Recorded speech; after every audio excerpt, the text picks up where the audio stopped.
Bonjour, je m'appelle André Grésis, je suis éthologue à Chancelade et vous allez maintenant écouter mon émission L'homme et le chien. Bonjour, nous allons voir aujourd'hui les problèmes de comportement. Tout d'abord, je voudrais remercier Catherine Collignon pour les documents fournis. Nous allons voir donc les problèmes de comportement. Lorsqu'on parle de troubles du comportement, il est important de faire quelques distinctions quant à la cause des problèmes. Ils peuvent avoir une origine pathologique, génétique ou bien être liés à un défaut d'apprentissage. Les troubles du comportement à proprement parler, c'est-à-dire ceux qui ont une origine pathologique, sont d'ordre médical, il convient de les référer au vétérinaire.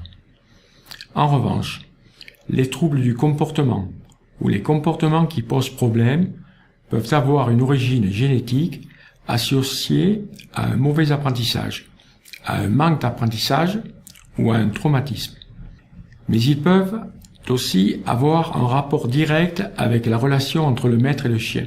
Nous nous intéresserons alors à la communication. Le fond émotionnel du chien est également à prendre en compte quand il aura son importance dans l'intensité du problème.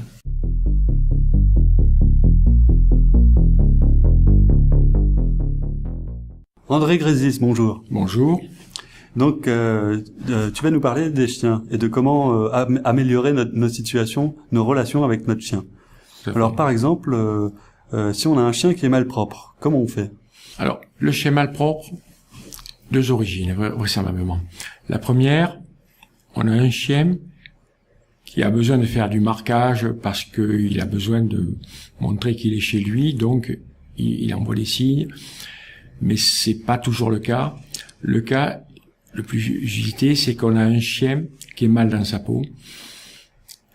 Il faut peut-être modifier l'heure des repas, c'est-à-dire que si par exemple on le fait manger et si on ferme la maison et si on s'en va, on aura des problèmes, puisque sa digestion va mettre environ 4 heures, et à un moment donné, il aura besoin de faire ses besoins. Donc s'il est fermé, il les fera dedans.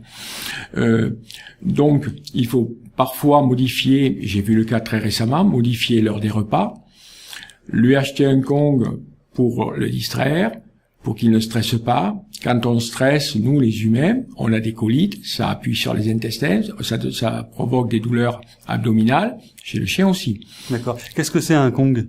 Un Kong, c'est un objet en caoutchouc qui a la forme d'une poire avec un petit trou d'un côté, un trou un peu plus important de l'autre. On met de la nourriture en force dans le gros trou et le chien doit mettre entre 30 et 40 minutes pour la sortir. Il faut que ce soit très appétant. Bien sûr, ce ne sont pas des croquettes, ce sont soit des petits morceaux de fromage, des petits morceaux de jambon. Donc, ça doit être très appétant. Et pendant ce temps, lui, il se détend. D'accord. D'accord. Donc, et si on a... Le chien d'instructeur, on a longtemps dit que c'était un problème d'autorité, de hiérarchie. C'est une erreur monumentale. En réalité, lorsqu'un chien est destructeur, c'est qu'il a des pics d'émotivité monumentaux. C'est-à-dire que vous partez, il a le sentiment qu'il va rester tout seul et qu'il ne va jamais vous revoir. À partir de là, c'est le délire. C'est-à-dire qu'il va s'attaquer au rideau, qu'il va s'attaquer au canapé. Donc, ce qu'il faut faire dans ces cas-là, c'est aussi utiliser le Kong, puisqu'il mettra, voire en mettre deux, puisqu'il mettra 30 à 40 minutes pour sortir ce qu'il y a dedans. Une fois que ça sera fait, on n'aura plus de problème, parce qu'il sera écoulé du temps.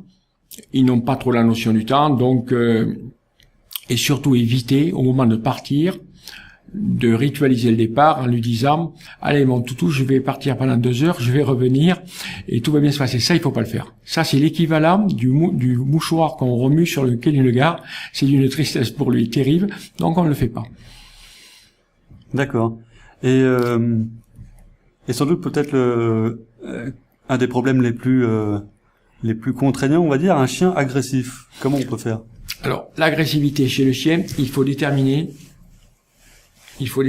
l'origine de l'agression. L'agression, elle a des origines multiples. C'est peut-être par peur, c'est peut-être un problème territorial, un problème de hiérarchie. Ça peut être aussi un problème d'une agression qu'il aurait reçue beaucoup plus tôt dans le temps et qui ressortirait comme un syndrome post-traumatique. C'est souvent le cas. C'est-à-dire que le chien à ce moment-là devient paranoïaque et anticipe les agressions. Donc pour anticiper les agressions, il agresse d'abord. D'accord. Et donc un problème récurrent aussi, c'est un chien qui aboie. Alors, là aussi, il faut déterminer pourquoi il aboie. Est-ce qu'il aboie, par exemple, parce que le facteur passe et qu'il s'est rendu compte qu'en lui aboyant dessus, il partait à la maison d'à côté. Là, c'est un aboiement d'ordre territorial. Mais c'est aussi, certains chiens aboient parce que ils veulent se faire remarquer. Un exemple, il y a beaucoup de gens qui ne peuvent pas parler à d'autres personnes ou même téléphoner sans que le chien se mette à aboyer. Donc là, on le met en situation et on lui fait comprendre que aboyer ne rapportera rien et en revanche, cesser d'aboyer sera terriblement récompensé. D'accord. Et donc, on le récompense quand il cesse d'aboyer. Quand il aboie plus. Quand il aboie pas. Quand il aboie plus, on le se récompense et on le flatte. En revanche, quand il aboie, on utilise quelque chose dont nous utilisons un mécanisme pour détourner son attention. Mais là, ni récompense ni cri. Si on crie, ça ne va faire que s'amplifier. D'accord. Qu'est-ce qu'on peut utiliser pour détourner son attention? Par exemple, une bouteille avec des bouchons dedans. Des bouchons plastiques. Hein. Ah d'accord. Tout simplement. Ou alors une boîte avec des pièces à l'intérieur que l'on secoue. C'est-à-dire, en Allemagne, tout le monde a ça, oui. Ou ça peut être une corne de brume. Hein. Quelque chose qui fasse du bruit, ou un pistolet à eau, mais qui va détourner son attention. Ça n'est pas fait pour lui faire peur. Hein. D'accord. Ça n'est pas fait pour lui faire peur, c'est fait pour détourner son attention. D'accord. Et par exemple, si on a un chien qui court après les voitures? Toujours pareil. Alors, toujours pareil, j'ai fait l'expérience il y a 8 jours. Donc, on a amené le chien près de la route avec une longe, bien entendu, en toute sécurité. Chaque fois qu'il courait après la voiture, on utilisait les détournements d'attention. Dès qu'il se posait, on a récompensé. Et on est arrivé à environ 12 voitures sans qu'il bouge. Excellent. Donc, c'est la méthode. En revanche, il faut le refaire le lendemain et encore le surlendemain, bien sûr. D'accord. Et par exemple, pour un chien voleur qui a tendance à chaparder de la nourriture. Alors, pour le chien voleur, et j'en ai un actuellement qui vient au centre, il faut mettre par exemple un gâteau tenu par une personne et le reculer avec les mots que l'on emploie nous, le reculer systématiquement, mais doucement. En revanche, on n'est pas dans la violence du tout.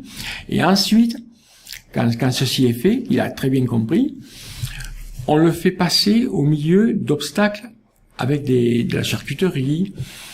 Et chaque fois que il veut y aller, on le ramène.